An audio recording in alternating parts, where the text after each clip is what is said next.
दिव्यांगांच्या विविध प्रश्नांसंबंधी भारतीय जनता पार्टी कोल्हापूर महानगरपालिका आयुक्त सहाय्यक आयुक्तांना निवेदन। दिव्यांगांच्या विविध प्रश्नांसंबंधी भारतीय जनता पार्टीतर्फे सोमवार दिनांक 11 डिसेंबर 2023 रोजी कोल्हापूर महानगरपालिकेचे अतिरिक्त आयुक्त रविकांत अडसूळ व सहाय्यक आयुक्त संजय सरनाईक यांना निवेदन देण्यात आलं। कोल्हापूर महानगरपालिका परिवहन उपक्रम KMT तर्फे दिव्यांगांना कागदी सवलत पास देण्यात येतो।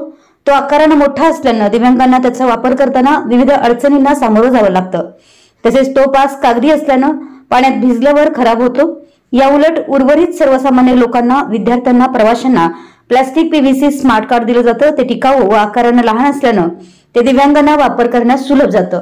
इथून पुढे सर्व दिव्यांगांना PVC स्मार्ट कार्ड दिलं जावं व ज्यांनी जुने PVC बनवून घेतले तेही ग्राह्य धरण्यात यावं।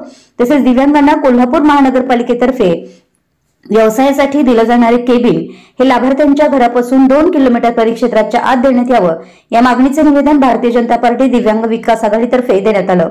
यावेळी कोल्हापूर जिल्हा महानगर दिव्याचे जिल्हाध्यक्ष सूरज संदे, जिल्हा उपाध्यक्ष विवेक पाटील, भाजपा शिवाजी पेठ मंडलचे अध्यक्ष प्रकाश सरनाईक व भाजपा कोल्हापूरचे जिल्हा महानगरचे पदाधिकारी उपस्थित होते।